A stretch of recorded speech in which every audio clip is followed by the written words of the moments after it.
My first stop on my Civil War tour was, quite fittingly, the site of the first major scene of combat in the whole war, the Battle of Manassas, fought on July 21st, 1861. My friend Jonathan needed a ride back to Richmond, and as we made our way down there together, we stopped at Manassas. Not unlike how Union General Irwin McDowell and his troops had made a stop here on their way from Washington, D.C. to Richmond. Of course, their reasons for stopping here were far more sinister. A relatively small gathering of Confederate forces had been ordered to keep the Union Army from seizing the Confederates' recently selected capital city of Richmond, Virginia. Taking this city was the ultimate priority for the Union Army throughout much of the Civil War, and once they finally achieved that objective at a bloody and fiery toll in 1865, the war had officially reached its conclusion. 4 years before that great triumph for the Union, however, their forces confronted and succumbed to this early display of Confederate defenses 25 miles south of Washington, D.C. Although the Union had the numerical superiority, as would be the case throughout most contexts of the war, McDowell's forces had been hastily assembled and were mostly inexperienced. In any case, they proved to be wholly ineffective at smoldering the rebels, and the outcome of this battle, 2,700 Union dead versus 2,000 Confederate dead, guaranteed that this push to contain the wave of secession would be no mere skirmish. Of course, all this information and much more would be conveyed to us once we made our way into Manassas National Battlefield Park right off of Sudley Road. Our knowledgeable park ranger shared plenty of fascinating knowledge about this 1861 battle. For instance, I learned that the Union came to call it the Battle of Manassas because they tended to label sites of combat after the cities they were featured in or near. The Confederacy, meanwhile, called it the Battle of Bull Run because they labeled the same sites based on the rivers that ran through them, which reflects how much they valued rivers for the industrial strength they granted their cause. Our guide also did a great job recounting the significance of the Henry House. The Henry family was still occupying this house as the battle unfolded around the same hill, and Judith Carter Henry was mortally wounded as Union artillery came crashing through her bedroom. Going inside this house is one of the most moving parts of the visit to Manassas, given the window it provides into just how badly civilian life was disrupted by this 4-year conflict. And of course, it's hard to forget the towering statue of Thomas Stonewall Jackson that stands on these fields. It was during this battle, after all, that the famed Confederate general would earn his immortal nickname, given that he and his outnumbered forces withstood the Union assault like a stone wall throughout the day. After leaving the main battlefield grounds, Jonathan and I toured some of the gravestones and other landmarks strewn around the rest of the park. And that's how a very moving and engrossing first stop of the Civil War tour wrapped up. Now it was time to carry on to Richmond, where even more fascinating discovery awaited.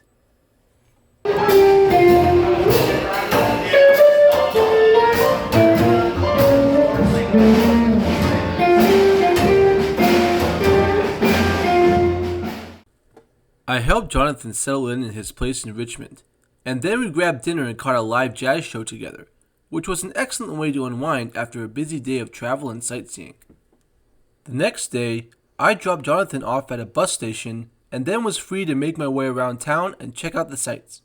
As the former Confederate capital and focal point for much of the American slave trade, Richmond is ripe in powerful and unsettling history. It was my goal for the day to consume as much of it as possible, and boy was I in for a thrill.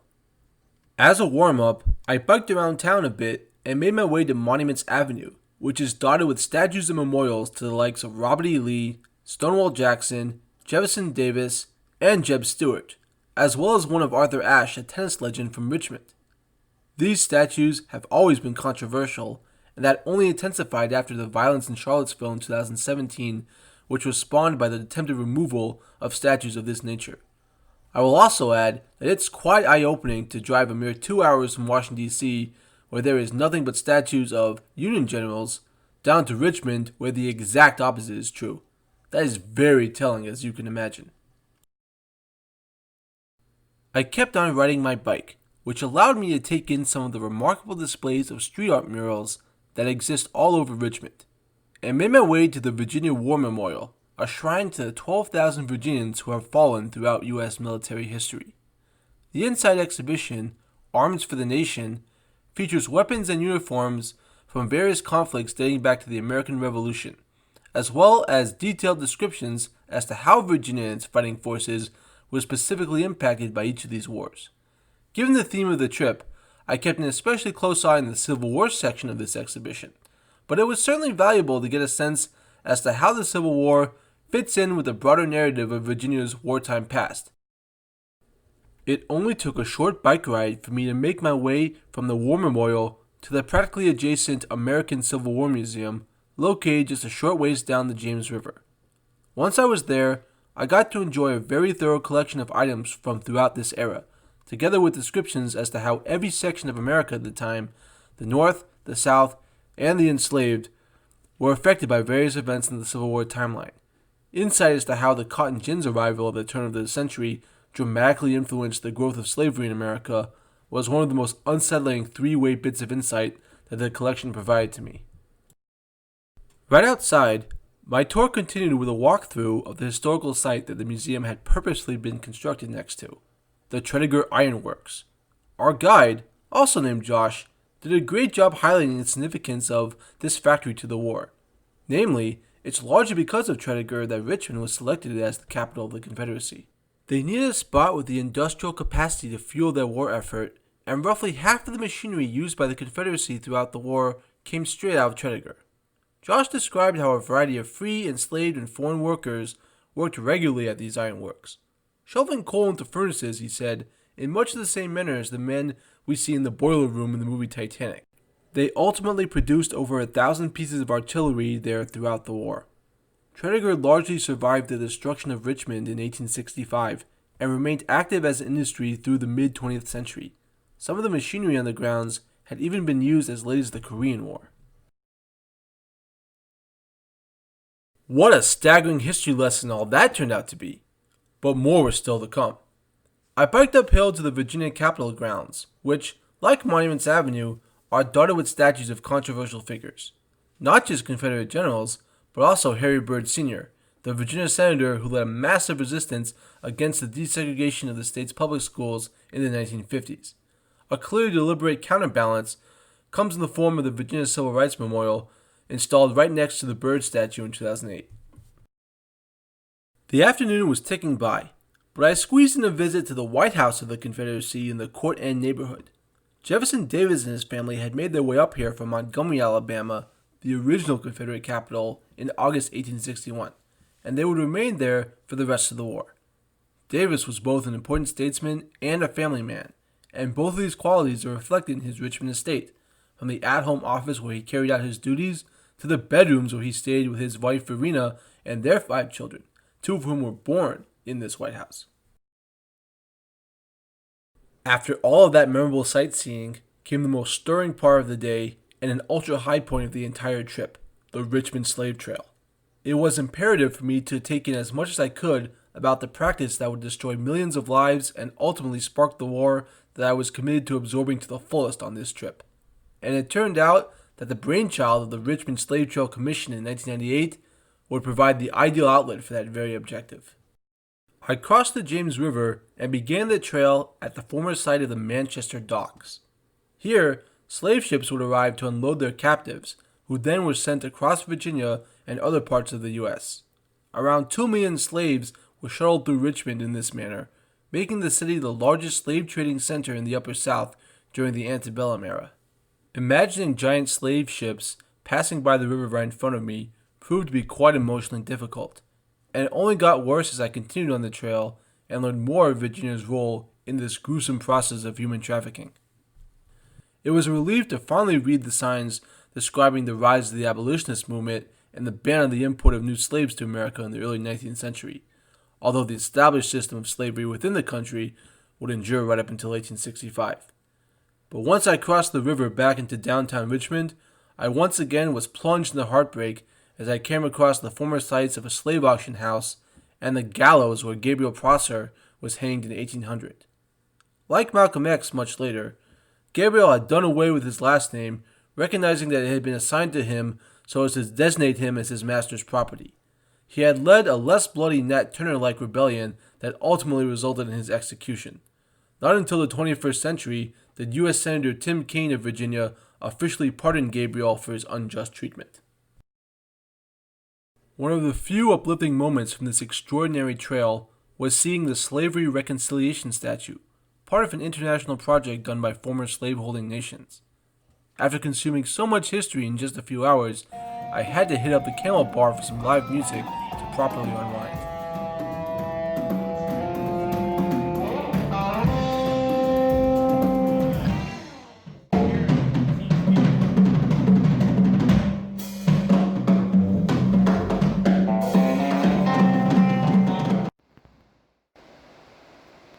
There was way too much Civil War knowledge in Richmond for me to consume in just one day. I had to stay another. I started my day at the Virginia Museum of Fine Arts. It's the only stop on my trip that day that wasn't strictly Civil War related, but it's such a cool museum that I couldn't resist. Plus, they had a limited run exhibition on Napoleon, with all kinds of beautiful 19th century material on loan from the Museum of Fine Arts in Montreal. To keep everything balanced, I did check out a couple of the VMFA's Civil War era artwork, including the 1866 John Rogers statue, faking the oath and drawing rations. I also visited the Confederate Memorial Chapel that exists right by the museum grounds. I then returned to Tredegar and entered the visitor center that serves as the collective gateway to all of the landmarks in Richmond National Battlefield Park. All kinds of items on display tell the story of the Civil War in chronological order, while clearly communicating that the war very much remains the central event in the life of the nation. In addition, some of the 150-year-old stone foundation of the Confederate structure at Tredegar is visible at the front entrance. One of the most stirring features of this site is the remnants of the Richmond and Petersburg Railroad Bridge, which allowed for industrial material to be transported to and from the Tredegar Iron Works. The Confederate Army set fire to this bridge in April 1865 in a last-ditch attempt to save the city from the upcoming Union attack. It was quite moving to walk down the wooden boardwalk and see the charred remnants of that bridge just down the river, while illustrated panels describe the whole story of the bridge's life and destruction. My last stop in Richmond proper was at the Museum of the Confederacy, adjacent to the White House. The museum features a comprehensive chronological overview of all the major battles in which the Confederate Army took part. There was also no shortage of flags on display here either. While the quote-unquote Confederate flag that everybody thinks of is the flag of the Army of Northern Virginia, used by Robert E. Lee and his troops, this museum demonstrated that there were all sorts of variants used by different sections of the Confederate society and military, as well as the national flag of the Confederacy, issued in 1861.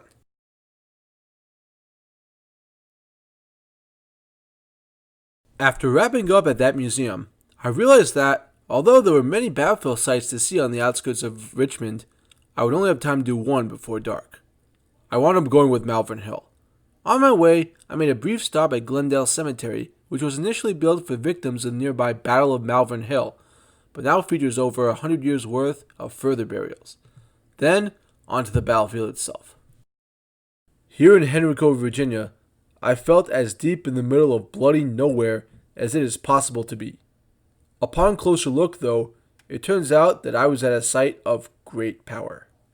In the spring of 1862, 120,000 members of the Army of Potomac, of later Gettysburg fame, were ferried down to the southeastern tip of the Virginia Peninsula and sent up to capture Richmond.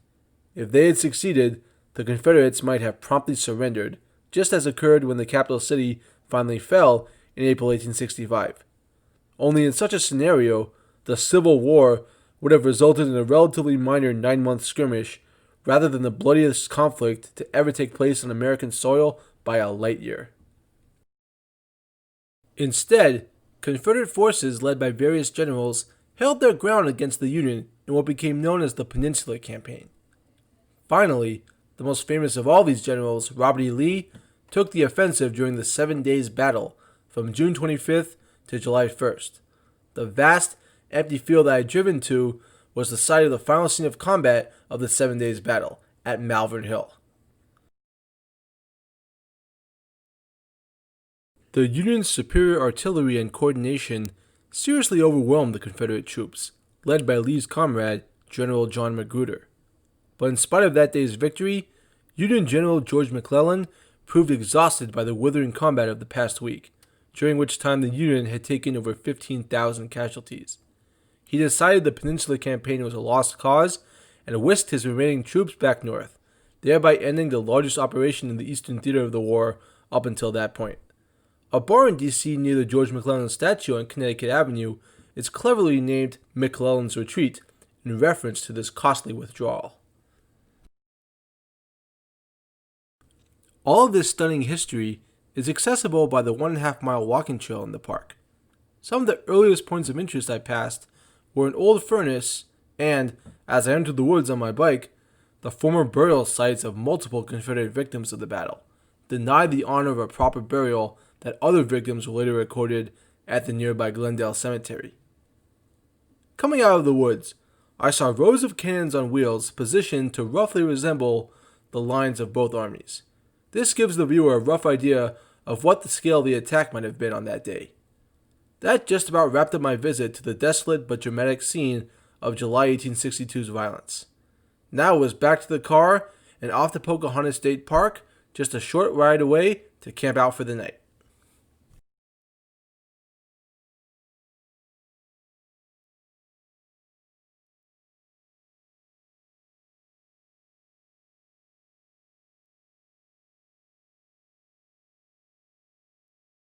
Good morning, Virginia!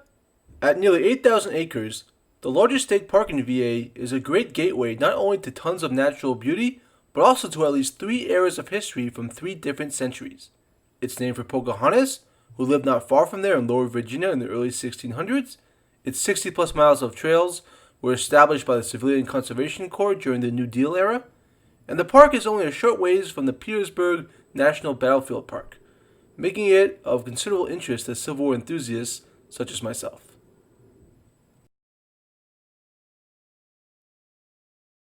After a great night of camping and some gorgeous bike riding around the park, I was back in the car and off to the battlefield, roughly a half-hour away. I stopped at a few excellent hidden gems along the way. The first of these was Drury's Bluff, which is one of the defenses the Confederates intelligently installed along the James River in the hopes of repelling an eventual Union assault on Richmond. That strategy was put to the test in 1862 during the Peninsula Campaign, when 5 Union warships were sent up that river, including the famous USS Monitor. These ships took heavy fire from Drury's Bluff, also known as Fort Darling, and were forced to turn around. I broke off from I-95 to learn more of this story.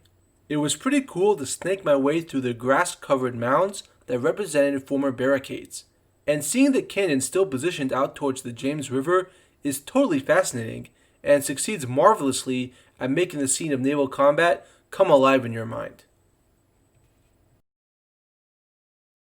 One last stop before I reached the main battlefield was Fort Harrison, which the Union later renamed Fort Burnham in honor of Brigadier General Hiram Burnham, who was killed during the initial assault on the fort on September 29, 1864.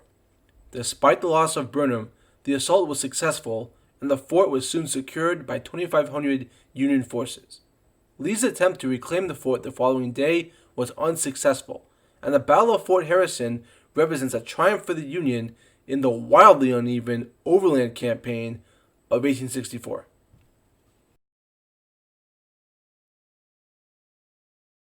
That same campaign was immediately followed by the 9-month Siege of Petersburg, from June 1864 to April 1865. After highly costly losses in the battles of Spotsylvania, the Wilderness, and Cold Harbor, General and future President Ulysses S. Grant was forced to swing down south and concentrate his army at Petersburg, where industrial resources and the railroads of Richmond provided the lifeblood of the Confederate Army. Capture Petersburg, Grant reasoned, and Richmond would soon follow. Much easier said than done, though. The Confederates rebuked the initial assault on Petersburg, and General Lee, realizing that he had to absolutely defend the city at all costs or else lose the war, installed a vast network of fortifications around the town. Grant wound up establishing trenches of his own across the way and poured tens of thousands of members of the Army of the Potomac into them. The resulting 9 months were excruciating misery for all involved, unfathomably boring for the most part, but punctuated by instances of terrifying violence, worst of all during the Battle of the Crater on July 30th. But although the Union actually suffered more casualties than the Confederates throughout this affair, the former had the luxury of being continuously replenished with food, supplies, and backup troops. The latter, meanwhile, was worn down to the point of exhaustion and starvation. That condition and the Union's numerical superiority proved to be all too much for them to bear. Lee finally abandoned his post and withdrew the Army of Northern Virginia on April 2nd, 1865. Within the next 2 weeks, Richmond would be ravaged, Lee's army would flee and be hunted down, an unconditional surrender would be issued, the Civil War would end, and Lincoln would be assassinated. A whirlwind 2-week period like none other in U.S. history. When I arrived at Petersburg, I started off at the Visitor Center, where this general narrative is conveyed quite well. Nearby were a number of cannons and a massive siege mortar called the Dictator, a 17,000-pound weapon that could hurl a 218-pound shell across 2.5 miles, all while storing 20 pounds of powder in its hull. Quite the formidable weapon, in other words. I then hopped into the car and enjoyed my driving tour of the eastern front of the battlefield. The road wound through the woods, with batteries and forts featured here and there. I especially remember the spiky recreation of the trenches from that era. They gave a clear sense of how difficult it must have been to try and penetrate these fortifications. And you can also see why Petersburg is often described as a preview of the horrors of World War I that would arrive 50 years later. After leaving the woods, I was back out in the open and at the site of one of the most famous episodes from the Siege of Petersburg, the Battle of the Crater on July 30th, 1864. Some coal mining engineers from Pennsylvania had dug a 500-foot tunnel right up underneath the Confederate defense line. After packing the tunnel with 4 tons of dynamite and lighting the fuse, the resulting explosion devastated the rebel army. It looked as though the chance for the Union to advance after weeks of a wearying stalemate had finally arrived. Petersburg was one of the most prominent destinations for the United States colored troops throughout the war, and a division of specially trained black soldiers was prepared to lead the attack. But with the memory of the 54th Massachusetts Regiment's disastrous assault on Fort Wagner only about a year old, General George Meade of Gettysburg fame instead ordered a white division to go first, with the black soldiers following in the second wave. A safer move politically, though not strategically. The white soldiers had not been well informed of the nature of this attack and ran through the crater expecting to confront the Confederates head-on rather than run on the edges as they should have. As a result, they became hopelessly trapped at the bottom, too clustered and disorganized to turn around well. Once the rebel survivors regrouped after the explosion, the Union soldiers were at their non-existent mercy. The Battle of the Crater was a disaster for the Union. They lost 3,800 soldiers to the Confederacy's 1,500 without advancing whatsoever. Driving through Stop 8 of the Eastern Front driving tour took me right through the scene of this horrific episode. Despite the 95-degree heat, I enjoyed walking across the field where the crater had been created by the explosion. Lots of the terrain is still visibly punctured as a result. I also found myself constantly thinking of the film Cold Mountain, which opens with the events of July 30th, 1864 at this very location. Afterwards, I visited the nearby Polar Grove and Blandford cemeteries, filled with victims of the nearby siege, as well as Old Town Petersburg, where some of the old railroad junctions offer reminders as to why this site was so attractive for the Confederates to operate from and for the Union to attack.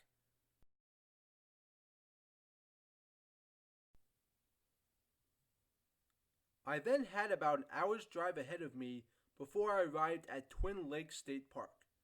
I was then able to camp out and get ready to discover what would inevitably occur after the loss of Petersburg in April 1865, the unconditional surrender of Robert E. Lee's army at Appomattox only a week later.